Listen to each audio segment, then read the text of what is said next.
The World Health Organization estimates that 1 in 3 women will have experienced some form of violence in their lifetime. That's a really sobering and just frankly depressing statistic.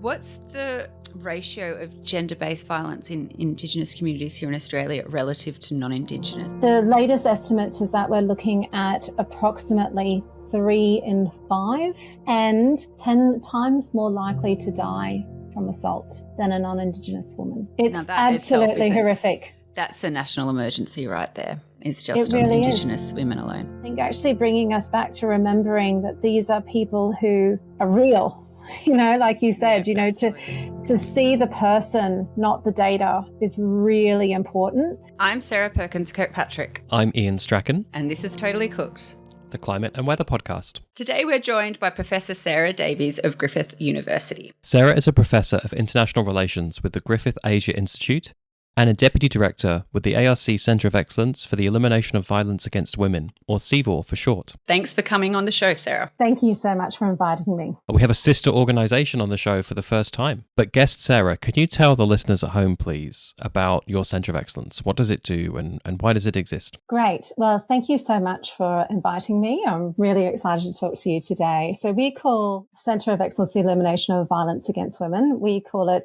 CEVAW, and some call it CEVAW.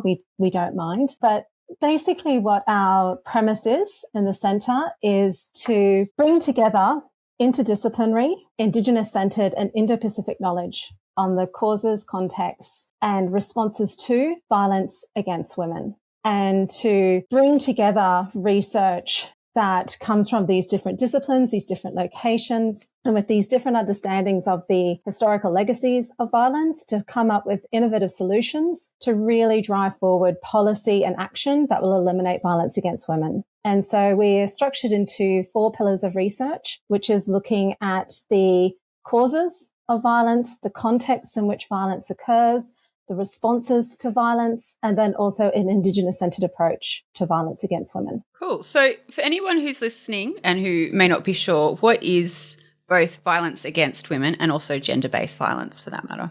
The United Nations kind of definition that we use, which is violence directed towards a person because of their gender, or violence that affects a person of a particular gender disproportionately. And this violence can include interpersonal, intimate partner violence, domestic violence, physical violence, emotional violence, sexual violence, technological violence, as well as different types of violence such as human trafficking and forced marriage. And it can also target women, girls, sexual and gender minorities, but also boys and men.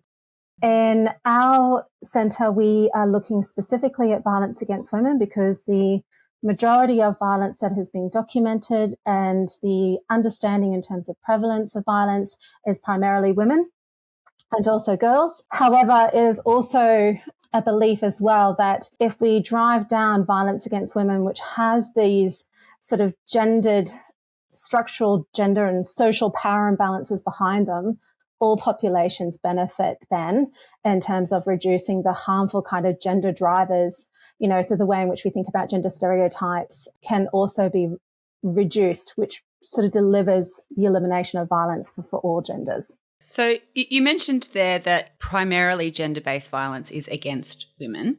Mm-hmm. Is there any statistics around that? So is it, roughly 80% of gender-based violence, for example, or is there a way of quantifying how much goes towards women? So in their lifetime, the World Health Organization estimates that 1 in 3 women will have experienced some form of violence in their lifetime. Wow. That's a really sobering and just frankly depressing statistic, to be honest. Yeah, it really is. And so if you think about it just in your circle, and this can be any form of the violence that I described before, 1 in 3 are likely to have experienced that at some point in their lifetime. So I've got 3 girls. So it's actually really one of them, statistically speaking, at least will be experiencing something like that in their lifetime. That's really, wow, that's really rough to think about. It's terrifying. I don't want that for them. No one wants that to happen. No. And I think too, for us with the centre, what was really important, which is when we use the phrase elimination of violence, the response at one time, our director, Professor Jackie True, was sort of asked, don't you think you're being overly ambitious to think about elimination of violence against women? And I always remember her comment, which was, well, people may have thought it was overly ambitious to think about putting seatbelts in cars, or it was overly ambitious to think about trying to eliminate driving while intoxicated. Now, we haven't gotten rid of those things, but as a society, we're doing a lot to try and make sure we get there. So why aren't we thinking the same way in terms of urgency and the social priority that is to prevent this violence, to think about it in those terms and to remove the idea that, you can't eliminate, it's inevitable, because it's the sense that it's inevitable that continues to drive its acceptance. Absolutely. Absolutely. It's self-breeding in that case. Yes. How much has our collective awareness and social discourse around the issue of violence against women changed in recent years, Sarah? Because to my understanding, this is the first centre of this scale that the Australian Research Council has funded addressing an issue like this. Do you think that we're getting better at talking about this and slightly better at trying to tackle it head on? What's your take on the landscape there? I think in Australia, a really momentous occasion was a number of years ago when it was addressed by the sitting government, but in the previous term, where they identified domestic violence as a national emergency. And there was a lot of debate about that. If you start to take it down this path, you're starting to introduce a range of responses that might be quite harmful. And that certainly is something that we need to be aware of watching. But I think in terms of declaring that this is a national priority, that this is a national emergency, that the National Action Plan to prevent and respond to violence against women should be a core part of business for every government and for every ministry across the government, I think is a really important declaration to have made in the Australian context. Of course, there's still a lot to be done, and there's still a lot to be done in terms of communities, and some communities are more at risk than others in the Australian context, and we still have those languages and those stereotypes that persist. But the idea now that these are crimes, that they should be prioritized by governments, and in particular by our highest, head of government, I think is a really positive sign. And I think it needs to keep happening because we need to keep having this conversation, and it should be a normal part of governing and politics. And that was one of the reasons why, for example, my colleagues and I, during the previous the federal election, we actually analysed how the parties are all making manifestos or points of policy around violence against women. So at the risk of going down one of many tangents for this evening, but very much related, I've seen that some states have come in with different laws around gender-based violence recently, but that doesn't seem to be across the board. So I'm thinking, for example, about coercive control, financial abuse, which all comes under this banner of violence against women. Is there any sort of movement or any way that we can make this, federal, nationwide laws? Why does it have to be broken down by state? And what can we do about it as well? This is definitely, for example, in the area of sexual violence right now, there is an ongoing government review into the fact that you've got states and territories with quite different laws around this area and the harm that it's creating and that it's perpetuating. Obviously, most importantly on victim survivors, but also as well the way in which then you can get very different police responses, legal sector responses, and even sometimes health sector responses. And so I think there's a lot of advocacy now that's starting to really grow to identify where there needs to be consistency and best practice applied across states and territories. But there are also some individual political, preferences that we have to acknowledge. There are some particular legal preferences as well by state and territory. And then we also as well have, which I think is really significant too, the movement now for an Indigenous-centred or an Indigenous responsive national action plan to experience of domestic and family violence, which I think is really important actually, because that also is acknowledging that while, yes, we need to have some degree of uniformity, providing it's, best practice uniformity in this space, there's also at the same time a need to recognise that some populations are more at risk, for example, under coercive control laws than other populations, and that some areas of remedy and justice may look quite different depending on your historical as well as your relationship to the institutions that are enforcing these laws and systems around violence against women. So a question that some of our listeners might be thinking at home is that violence against women and girls is a very serious problem, and we're already deep into a really fascinating chat about this, but how have we found it on this podcast? And I'd like to ask about the relationship between the issue of violence against women and climate change and high impact weather or extreme weather. Sarah, what's the linkage there that sort of encouraged us to invite you on today? So, as you all know, the Intergovernmental Panel on Climate Change has been defining extreme events for a long period of time now, in particular thinking about the adverse effects on human health that these extreme, unusual weather patterns can have, for example, heat waves, storms and floods and so on. There was a recognition in 2001 that the Intergovernmental Panel on Climate Change noted a relationship between natural disasters, human-induced climate change, and the way in which it could be impacting on populations. And I think in combined with that, as well as the Sendai framework on disaster response and just a lot of strong advocacy movements, particularly from women-led responses to disasters and agriculture and climate change, a whole range of different sectors.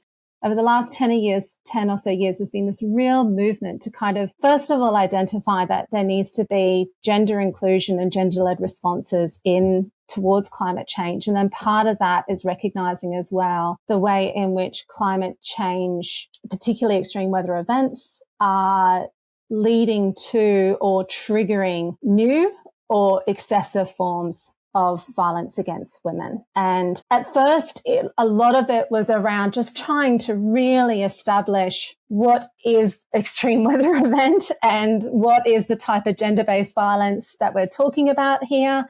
And trying to identify this relationship. What's happened in the last couple of years is this real effort now to not only identify the risk, but start to identify some patterns and see if we can start to understand at a deeper level why this happens and what can be done to try and prevent as well as improve response and recovery. How did you go about that challenge of coming from, and I don't mean you individually, I mean the field that you're working within, when you started to kind of tackle this issue, how did you bridge the divide between your area of research and the kind of the climate and weather research that Sarah and her colleagues do? Was that kind of entirely new to people, and how did people go about trying to understand what kind of events and what kind of drivers would affect people? And you mentioned there about trying to categorize what an extreme weather event is. You know, where do people in your field start when they need to learn something new about a completely different area of science? Well, I'm a little bit intimidated talking to you actually, because I'm probably conscious of the fact that I'm about to find out that all the things that we've been doing in the classifications have been wrong. Not at all. But I suppose what we've done is we've sort of been, one of the things I think that's been a real effort to do has been to try and bring together those who have that scientific knowledge, who've been working in this space for some time, and to combine that with those who've been working in the gender-based violence area. But I would say too, because we're dealing with the global studies and global research and global practice as well, there's a high degree of variation there. But I suppose one of the things that has become quite popular are systematic reviews. So we've had a number, and for those who don't know what they are, they're where, people bring together thousands and thousands of papers, sometimes, 20,000 plus manuscripts, and have a very narrow bit of criteria that they then use to find, 50 papers from that 20,000 and say, this is what we can find consistent across everything that's, so if we're wanting to look at an extreme event like storms and floods and look at all the types of gender-based violence that have been reported in association or documented in association with that event. And we say, look, over 20 years time, irrespective of where this flood and storm happened, this type of violence kept going up or this type of violence stayed static. And so some of us have been reading a lot of those systematic reviews and trying to make sense of where there is consensus across them, but also as well for us, and particularly in the centre, what's been really important for us is to go out and to speak to and learn from the people on the ground who are often responding to violence against women in these type of what they define as extreme weather contexts. And that is where, if you look at it, it's sort of like a spectrum, right? So there's some work is being done that's very quantifiable, where they're trying to look at, patterns like intimate partner violence surveys and document if there's been any rises in intimate partner violence in association with extreme heat records. That's one space. Another space is to go out into communities, particularly communities that are starting to experience recurring disasters or high sea level rises, and ask them, what are you noticing that's different here? What are your experiences of violence? And to what extent do you think that this is attributable to the changes that you're observing in terms of weather? So there's a big spectrum there in terms of how this research is being done. And perhaps the one thing that I would say that I'd include myself and others in this space, the interdisciplinary research has been a little bit slower to happen. And I think and I include myself in that, need to do that a little bit more, I think, because I'm always conscious of the fact that there's amazing people out there and centres of research out there that we could be collaborating with a lot more. But sometimes it's about just finding the common language and the common place to start. Interdisciplinary research is so hard. It's not to say it's not worth doing, but it takes a whole lot more time than sticking into your own silo.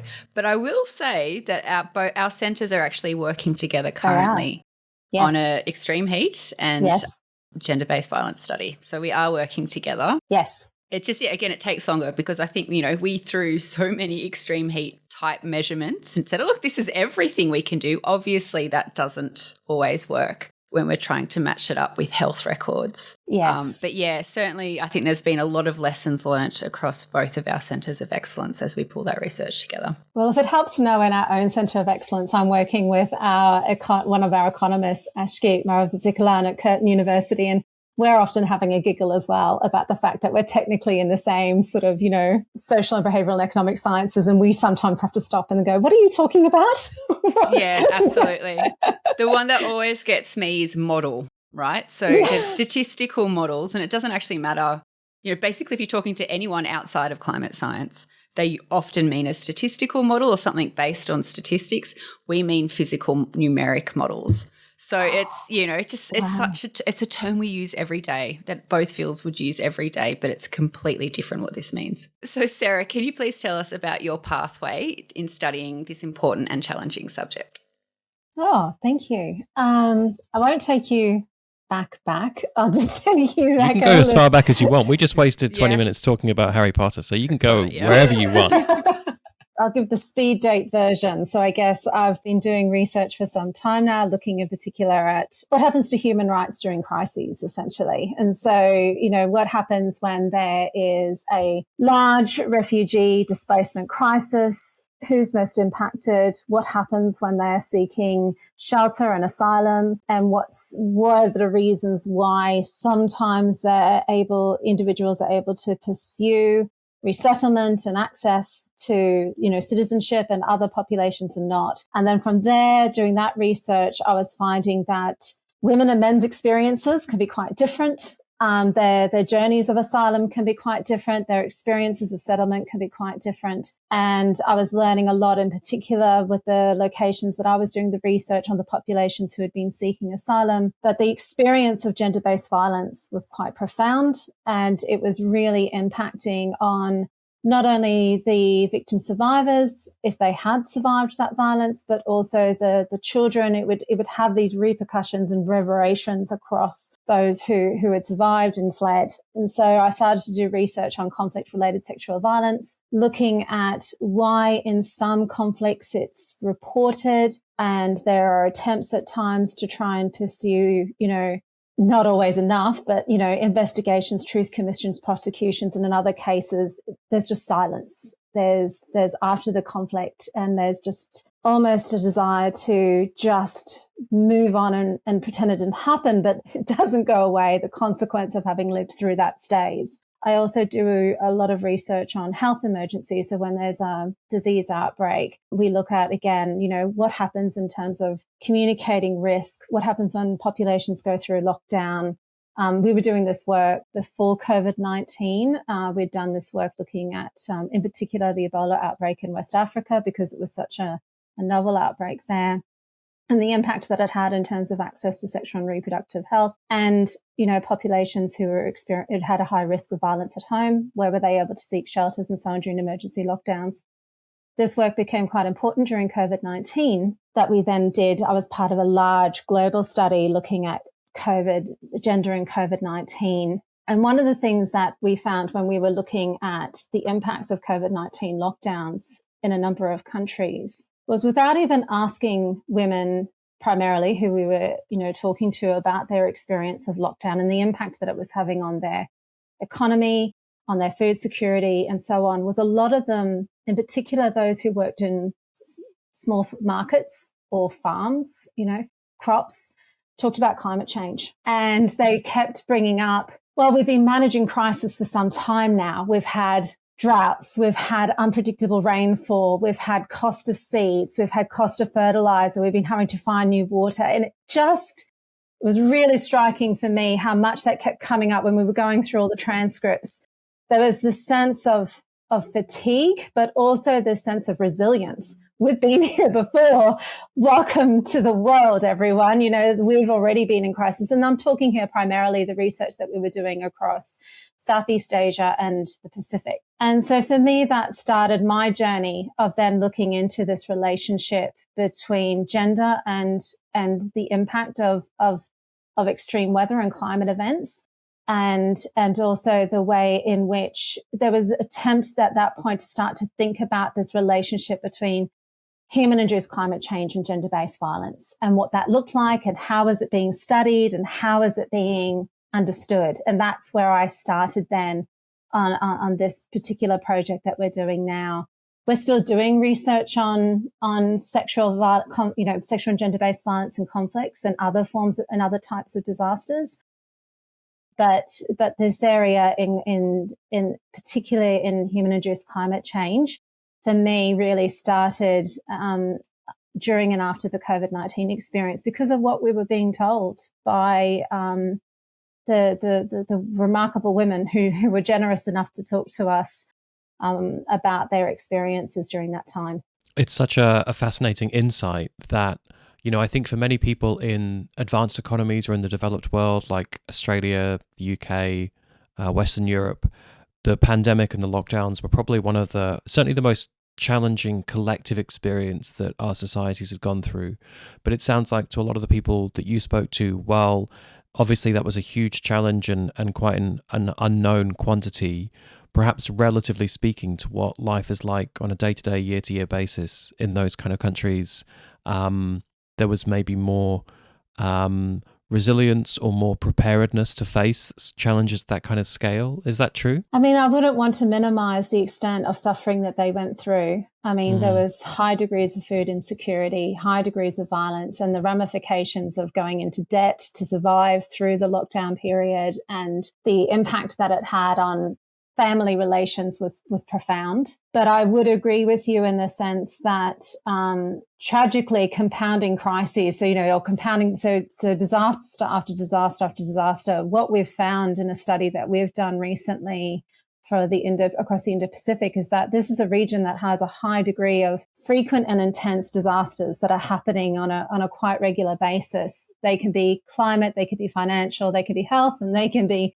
conflict. And what that means is exactly that is, there's a high degree of preparedness and resilience, but there's also at the same time a really, really high strain on resources and on well-being and mental health and capacity to keep responding and keep preparing for what's always coming around the corner. I think Australia is, and other high-income countries are also starting to experience this. If we think about in the Australian context since COVID, the number of weather events that we've had combined as well. Now we're thinking like even just in the last month with with what I would classify as, the impact of not being able to have that sense of free supply of fuel, and the way in which that's starting to, reverberate an impact on food prices and, low wage jobs and these sorts of things.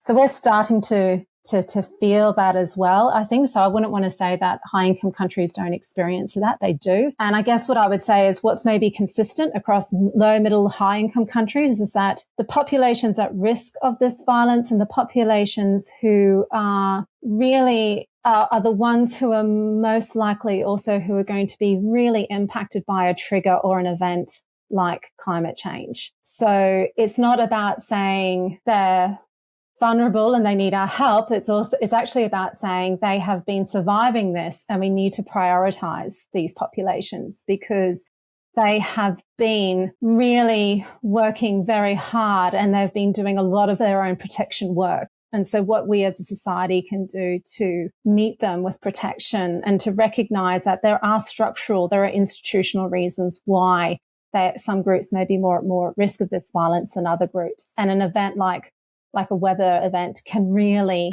have a horrendous impact on their safety. You've completed the favourite guest, best guest bingo, which is like our best guests always preempt the questions with their own. No, I mean, this is a good thing. It's not a bad thing. It's like it confirms that our run sheet is on track, and it makes me think, yes, we've done our research properly. Yeah, no.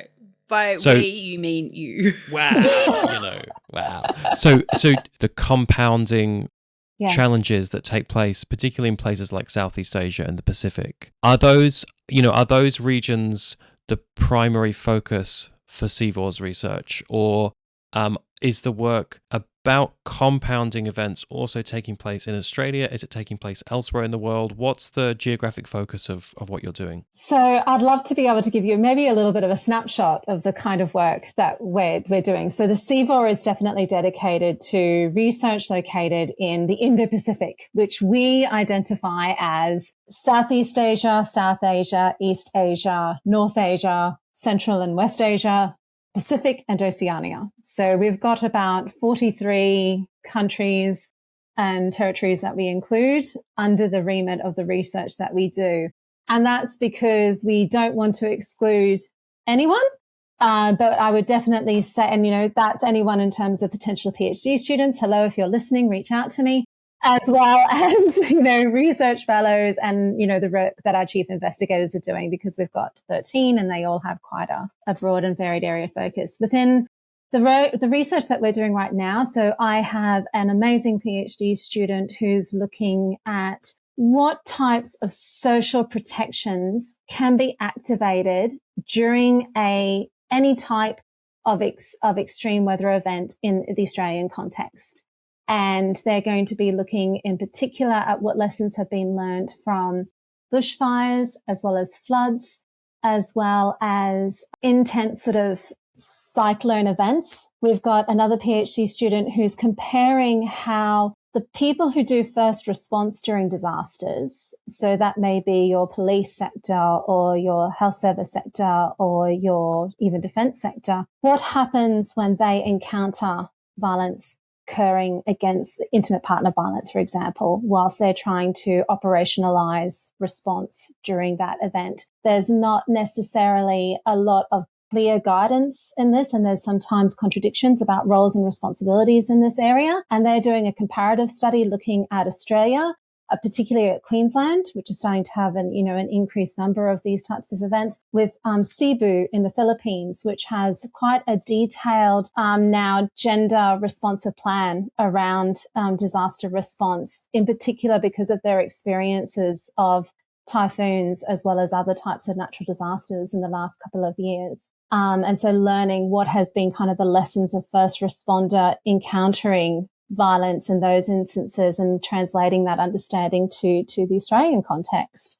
We also have research that we're doing in the Philippines, particularly in Cebu, looking at what happens when a government is having to respond to a number of disasters in a short amount of time. So how do they keep prioritizing? How do they resource? How do they rebuild? How do they start again? What do they learn in real time when disasters are happening? And they've also got populations still located in shelters, and then they've often got more people coming in, because we know shelters in particular are quite a high risk place for different types of violence, particularly against women and girls, that can occur. And then we're also looking at research as well at the moment with an amazing group called the Haskuk Initiative in Papua New Guinea and Madang, where we're looking at how community-led, particularly young women-led responses to extreme weather events is starting to grow as a response to the need for more community understanding of the fact that these weather events are happening, and the need to prioritize populations and think about how to prepare and where to go and what to do and which services to access and how to keep each other safe in the event of what's becoming now very frequent flood events, king tides. And that's, while I was there was a flood and a king tide that happened in that 1 week. So that's just a snapshot of some of the research that we're doing. And a lot of that is led by PhD students who've come out of the field and now want to take time to work on projects based on their experiences, as well as, researchers, as well as the community groups who are working with the partner organizations who we're working with, who are wanting to do this work together. And I think too, what's becoming really clear in this space is data is really important. But if we're thinking about, like, there was a study done, a big Lancet review that was done in 2023, and only 40 countries were included in that study, like of the 20,000 papers, and then the papers that they got down to in terms of the consistent kinds of quantitative and qualitative research that's being done, there was kind of 40 that were really sort of consistently looking at this relationship between gender-based violence and climate change. So there's a lot of work still to be done in this space. And I think too, one of the reasons is because trying to do this research in deeply traumatized communities, sometimes communities who are not yet out of the disaster that they've been in, it really does require a lot of sensitivity and a lot of relationship building. Okay, so Sarah, in advanced economies like Australia, Europe and the US, there's a lot of relative pressure on things like the cost of living, housing, food prices. We're seeing a lot of that at the moment. But is this a particularly difficult time for women in developing countries suffering violence that can be linked to compound weather and climate events? Absolutely. So I think one of the things that have become really apparent in the research that we're doing, and in particular right now, we've just launched what we've called the CEVAW evidence platform, which what we've called is the Women's Safety Index. And that's where we're looking at over 190 odd countries. If we think about certain protection conditions that the literature now over 30 odd years have sort of said, if we're thinking about any kind of shock, so whether that's conflict, disaster, financial, health, what are the dimensions that need to be in place to mean that their safety that they don't lose ground in these areas, and their safety can remain, or they can regain the safety that they had before the shock. And so we look at areas such as equity. So what is access to education, gender parity across employment, parliamentary representation, poverty. We look at protection. So what are gender equitable births, because that can be a really key measure around gender stereotypes in relation to how many boys survive versus girls, maternal survival, attitudes to violence within the community, and also child marriage, because child marriage is one that goes up quite high sometimes in shocks. And then we also look at resources. So gender parity across, water sanitation, access to electricity, mobile phone use, and financial inclusion. And what we look at is then over 30 odd years, over 25 years, looking at these different types of shocks that we've collected through different databases like MDAT, as well as the UCPD, so the Uppsala Conflict Data Prevention Conflict Data Database. And then we've looked at countries' measures across all these dimensions: equity, protection, resources. What we find is that if countries are if they're really trying to make progress in reaching equity and reaching gender parity across protection and resources, they get impacted by shocks. Of course they do, but their recovery is quicker. And we think, and then we looked at that and we translated that across to intimate partner violence, because that's the one that we've got the best measure over time. Again, gender-based violence is not great measures across all 190 countries over time. And if we think about, one of the reasons for that is because, as you were saying earlier, Sarah, lots of countries have very different laws around what is violence against women and gender-based violence.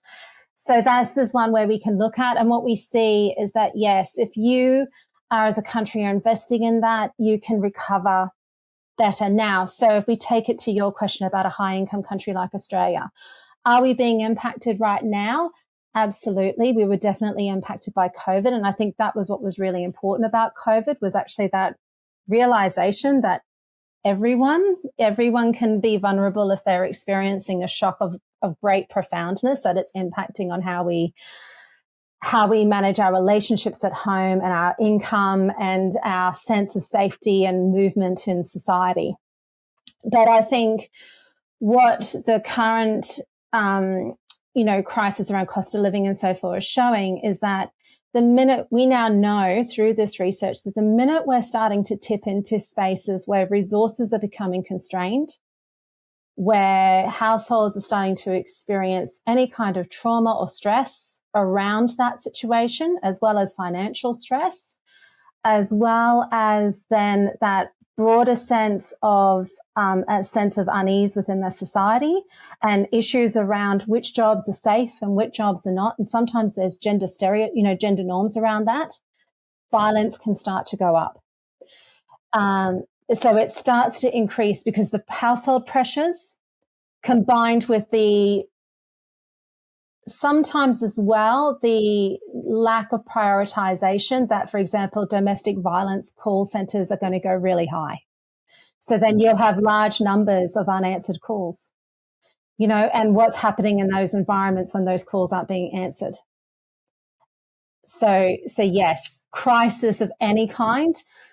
Like today, I think, I was thinking that, when we do a national cabinet on any kind of emergency, my one recommendation would be, what are you all doing around gender-based violence during this crisis? How are we resourcing that? Should always be a question that should be being asked.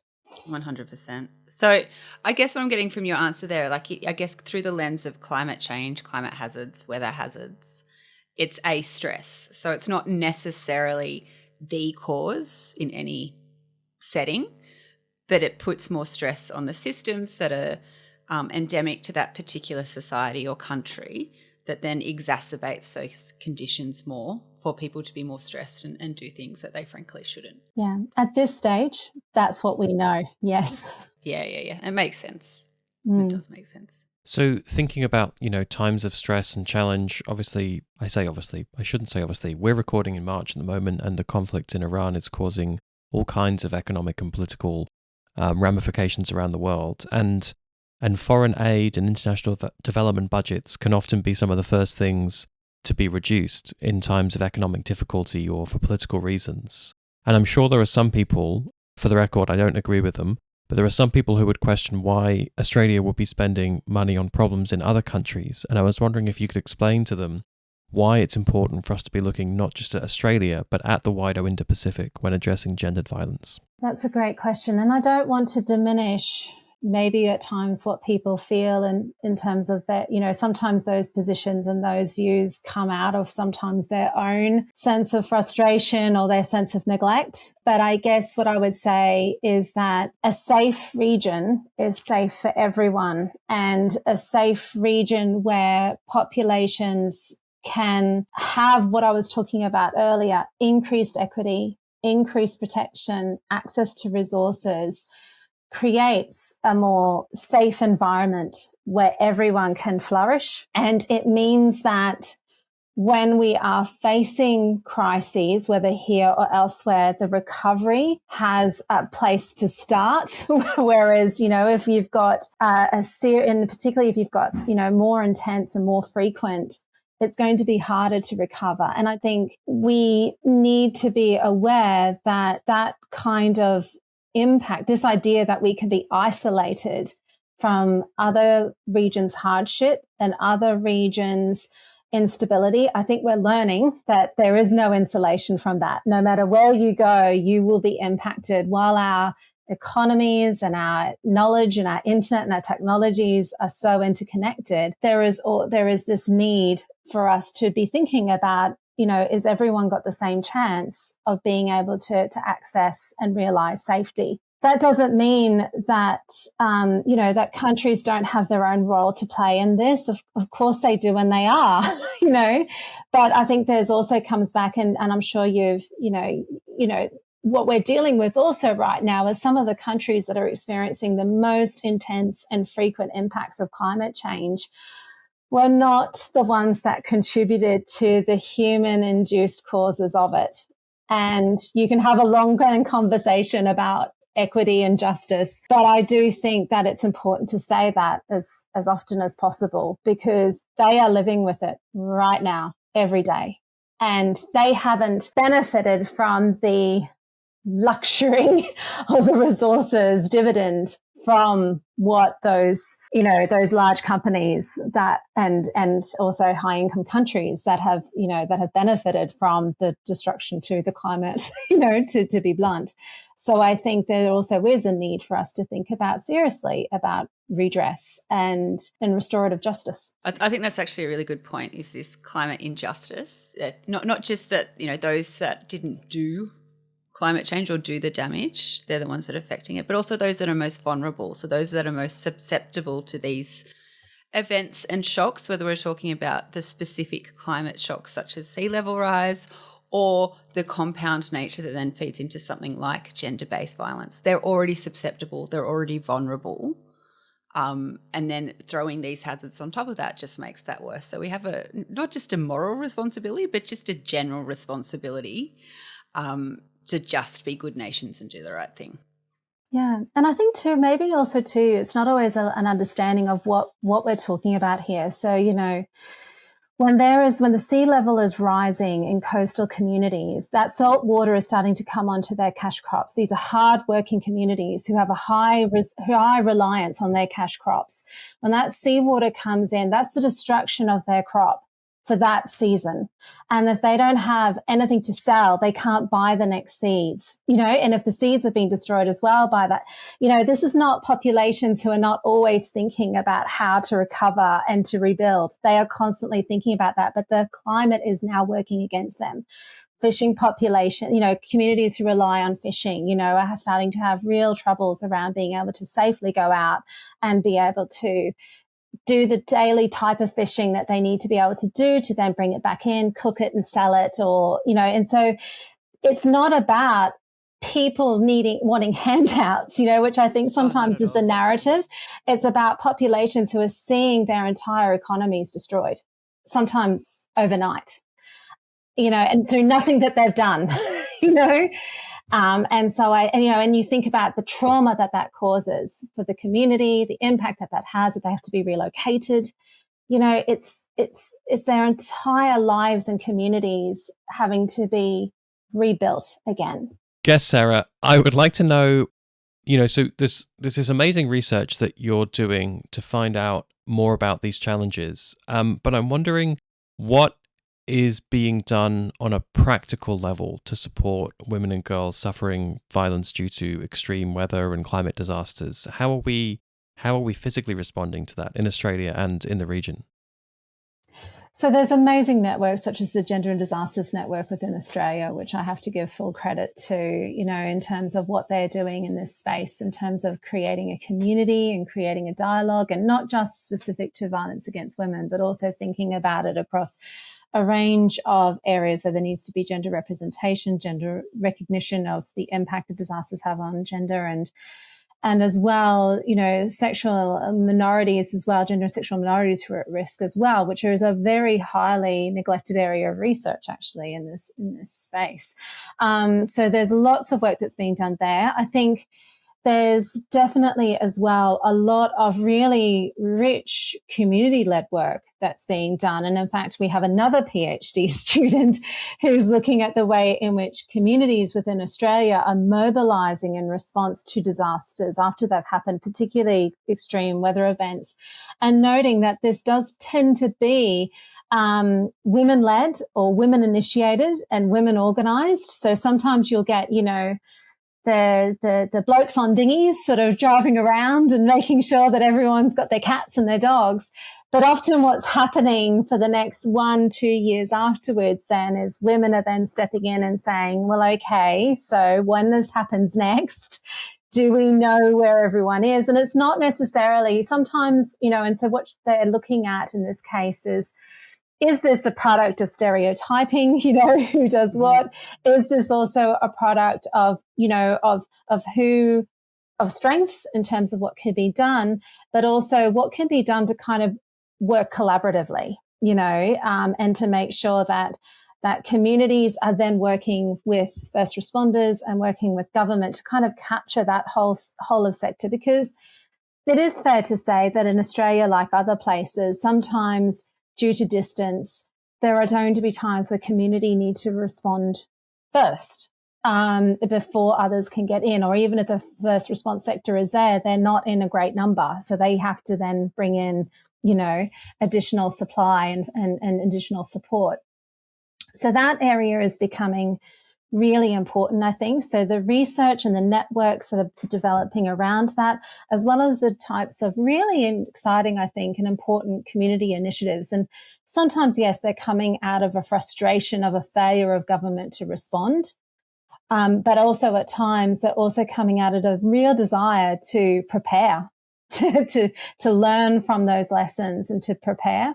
I think the other area that is really exciting that's happening with, for example, CEVAW, partner organisation, ActionAid Australia, and I think we should be thinking about these sorts of initiatives in high-income countries actually, is they're looking at women-led early warning and response networks. So looking into the idea that anyone, in particular, individuals who are at risk of violence or individuals with a disability or young women who really have an invested interest in thinking about how their community can be prepared for a disaster, bringing them into training so that they can start to identify what types of, social network mapping, thinking about what's the populations at risk, where are the points where they can collectively move to in the case of flooding, or how can they prioritize food or think about who could be responsible for first aid. So there's really kind of practical work that they're supporting that's happening across the Pacific, as well as initiatives that they're running in Bangladesh and India and Indonesia and Kenya. And I think those initiatives too are really exciting. And we're just starting to learn about the power of those networks when disasters happen, how they mobilize compared to other types of maybe more formal structures.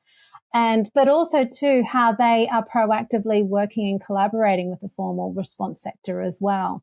So I think it is about, also what high income countries I think can learn from the way in which low and middle income countries who are thinking about this in the absence of capacity and how they can mobilize, or in rural and remote locations, how they can mobilize. But I would say that in our situations, we also have instances where we need to be doing that kind of thinking and mobilization as well. It's not to say that government doesn't have a role. They certainly do. But there's also, and indeed, these kinds of initiatives create those opportunities and needs to have then conversations around who does what. I was going to say, I feel like the next question's been preempted as well. Exactly right. Yeah, I mean, I it do definitely talk has. too much, don't I? No, No. So this is great. You're doing our job for us. See, what we've found is when you have very highly experienced and talented academics on talking about their subject matter, they tend to talk about the things that we think we're going to talk to them about. This is very much not a problem. You're very kind. I was going to say that, as the old saying goes, behind every bloke with a tinny, going around the floods in Darwin, there's a network of women spending years trying to actually make things better, as the old saying goes. Well, that's I rage against that saying. So maybe next time the girls can go out in the tinny to rescue the cats, and the boys can stay at home and actually think about how to make the problem better, rather than just riding around to the pub in the tinny. Mm. I'll get you to speak to my PhD student who's going to be looking at exactly that in 2 years' time. I remember as a kid, actually, as a young girl, thinking, like, you know, the saying, being behind every great man is an even greater woman. And I just remember thinking at the time, why can't she be in front? Like, there was none of this. It's just like, that's illogical. Why are they always there? They don't do anything. But, you know, like, just that because is my they're male. one. Yeah, that is my one concern in this space. And that's something that I haven't yet had the chance to look into a lot. But the high degree of voluntary work that's being done, unpaid work, you know, even if we're thinking about these kind of women-led and community-led initiatives, and while some, yes, that's community empowerment and community networking and building, but there's also at the same time a high degree of unpaid, you know, labor that's being done there that is in addition to the work they're already doing. Yeah. And that's something that occurs to me whenever I go in and have conversations with those who've been doing this work. Sorry to interrupt. Is that labour that's being done because local government or state government or federal government isn't effective enough, and people, particularly women, have identified the gaps in how their community realistically responds to these kind of challenges and know what should be done, and they're doing it because it needs to be done? Yeah, so sometimes that is absolutely the case.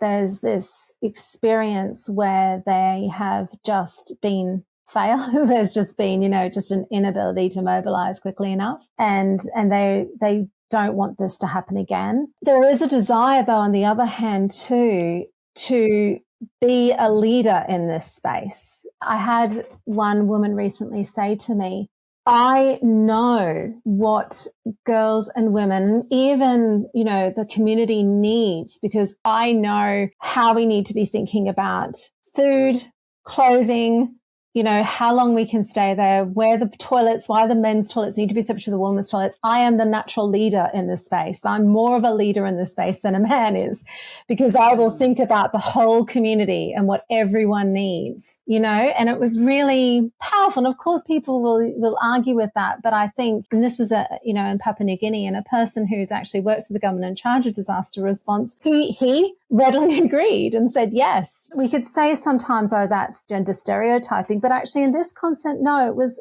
leadership of women identifying that I have this knowledge of the community and I have this knowledge of who's there. I'm the person who will be thinking about what everyone needs and the safety, because I know the types of safety considerations and I know the recovery considerations. And I think flipping the switch from recovery, yes, but also leadership. And this is why I like the phrase, you know, women led, because I think what we're saying here is that they can have leadership in this space as well as, yes, they're responding to what failed. Absolutely. But through that, they're rising up and becoming really important leaders. So some of you listening at home may have heard of the United Nations Sustainable Development Goals.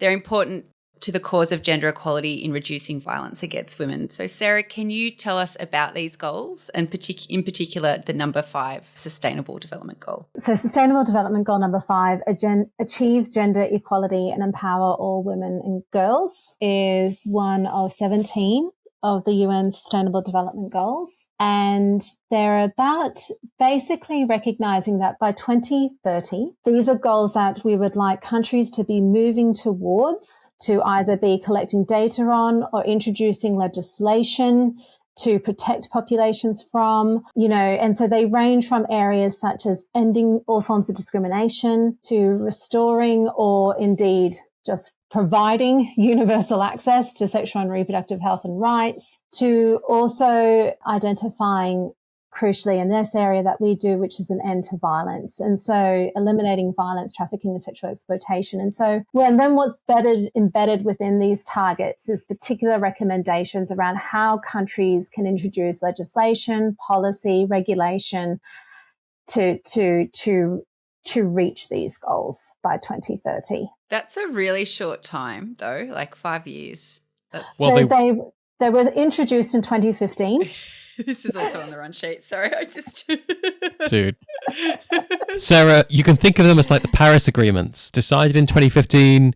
Are we getting there? Wow. No. Guest Sarah, how meaningful do you and your colleagues find the SDGs, particularly SDG 5, in your work? Is it a reference point? Is it something you're aware of? Or is it quite integrated into what you try and do? Because I'm conscious that you're you're much more aligned to or attuned to international development than we are in the climate science space? So we definitely within CEVAW pay a lot of attention to the persistence of legal barriers to introducing legislation around violence against women. And I was talking earlier, we have the pillars, so causes, context, responses, and Indigenous centered approaches. And I think if I could just capture two there. So in terms of the causes, there's a lot of research that's being done in CEVAW trying to look at what impact does introducing legislation on violence against women have in terms of reducing violence or improving reports of violence.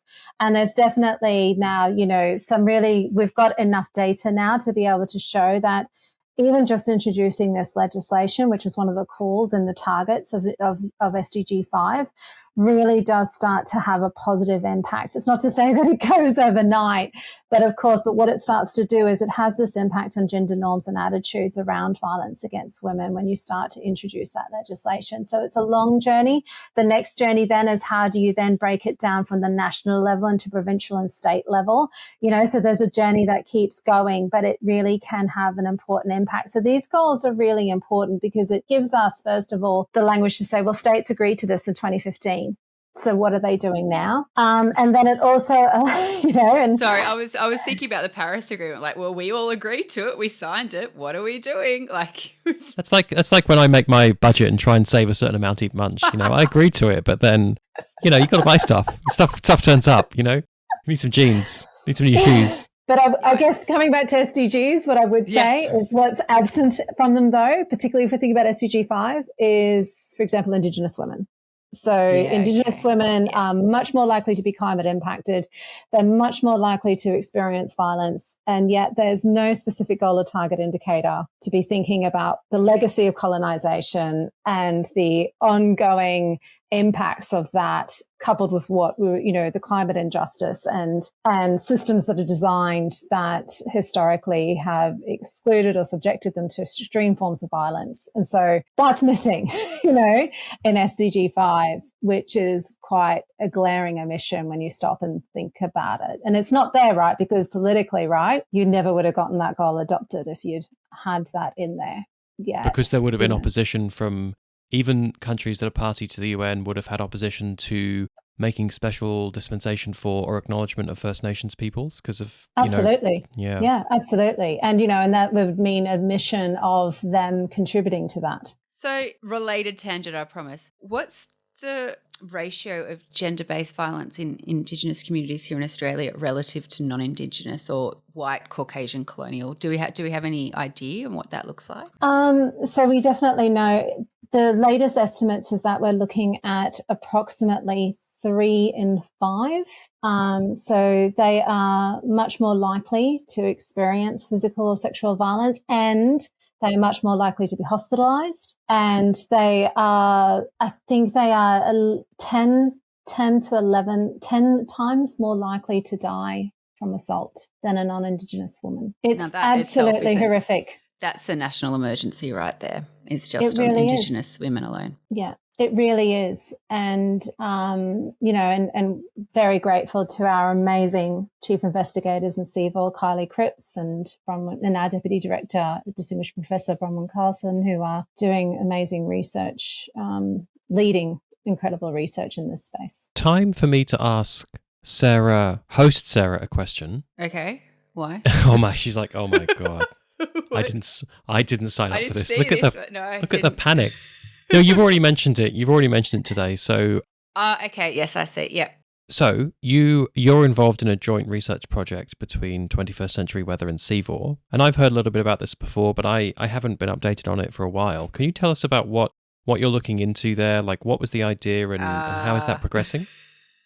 Is it progressing? I've missed a few meetings. Oh no, my schedule is ridiculous.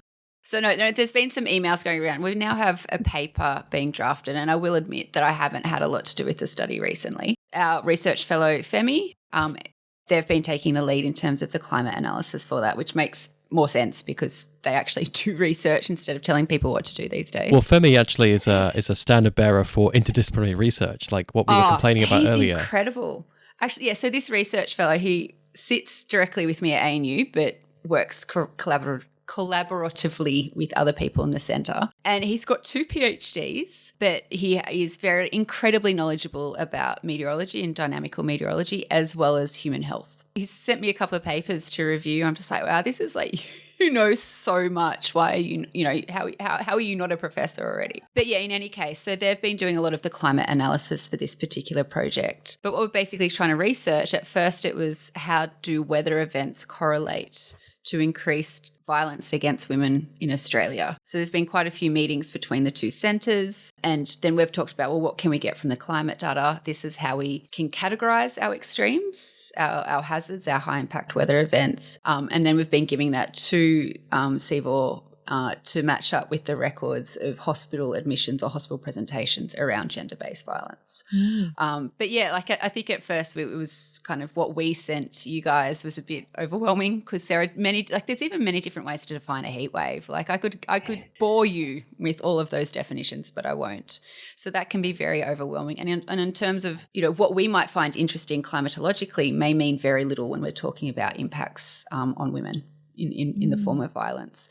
And getting the data sets to talk the same language and to be able to be integrated, that's always a challenge as well over these studies. But nevertheless, we've been able to do that. One of your statisticians, I believe, Yannicka, she's been doing some incredible work with the data. I must admit, some of the conversations that I was sitting on, like to begin with, they're talking about the hospital presentations and the types of violence, and they're talking about violence against pregnant women and then specific injuries that were inflicted on them. And I was almost crying hearing this. And I actually had to say in the meeting, how do you deal with, these are very real things that are happening to women every single day during these events. How do you cope with this sort of, such a heavy, it's an important topic, of course, but just to know that this has actually happened. This is a recorded incident of some poor pregnant lady being hurt like this, let alone her unborn baby. Yeah, I found I really struggled with it at times. But then again, everyone in the meeting and everyone on this study did say that it's important work and that's what keeps us going. But then someone also made the point in our field in climate science, it can be viewed somewhat similar. Like we're talking about, the existential threat of climate change. We still need to go home to our families at night with a smile on our face and just know that it's the bigger picture that we're trying to solve. We can't necessarily solve the minute detail at any one time, but it's the bigger picture. So yeah, it was really interesting. I guess we come from very different worlds, but we're dealing with these, enormous issues that we need to break down and solve piece by piece. If I may, guest Sarah, are you willing or able to share? We're getting towards the end of the episode now, but I think it's a really interesting point that Sarah mentions. And we talk a lot about how we cope mentally, conceptually with the kind of risks facing the Earth system due to human-induced climate change and as Sarah's just mentioned, how you kind of both acknowledge it and process it while also to some extent compartmentalize it.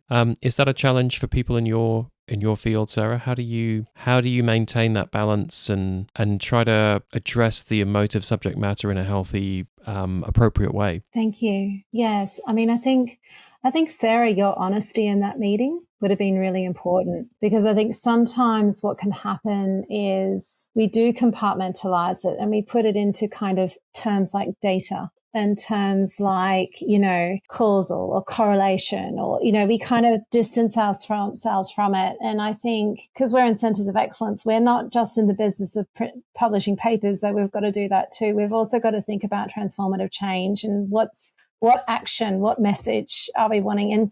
And so I think actually bringing us back to remembering that these are people whose stories, whose experiences, whose hope, need for safety are real, like you said, to see the person, not the data, is really important.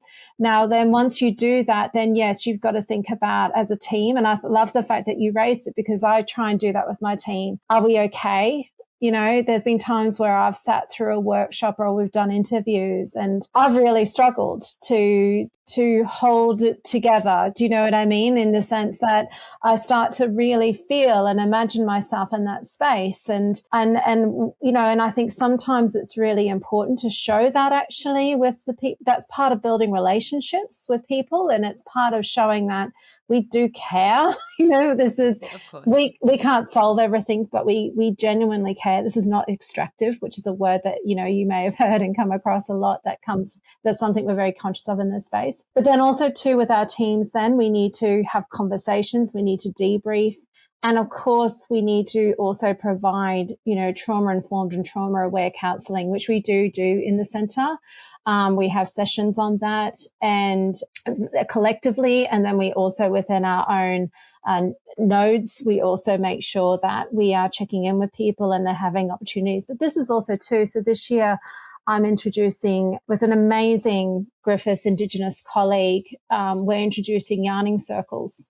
And part of that is around, she sort of said to me, what do you think would be really helpful in the research space? And I said, I think sometimes we just need to sit and talk and connect. And she said, well, let's do yarning circles. Let's, not all the time, but let's every now and then come together and just as a safe space sit together. And I really appreciated her generosity in offering that, because that also is part of the conversations, the healing, the shared sense of sort of solidarity, and then also helping each other, giving advice to each other in this research space, I think is really important. But like you said, Sarah, I really respect the fact that you mentioned that in the meeting, because I think that's so important. It's so important to remember. Well, and I've not met any of these people who do go into the data, but I could just visualize it, and I still can. Like, I'm just made up this poor person in my head. Well, it's not a poor person. I haven't made them up, but you know what I mean? Like, I can see them standing there. It's just, it's so sad to think about that that's just happening all the time. I mean, Professor Kylie Cripps talks about holding their stories. We need to hold them with care. And I think that's something that I think a lot about, we need to hold them with care. Absolutely. Absolutely. Thanks so much for sharing that, both Sarahs. And I think that's a really nice place to leave it. Thank you very much to our guest, Professor Sara Davies, for joining us today. We've learned a lot about this very important subject. So join us for the next episode of Totally Cooked. And we'll tackle the climate crisis together.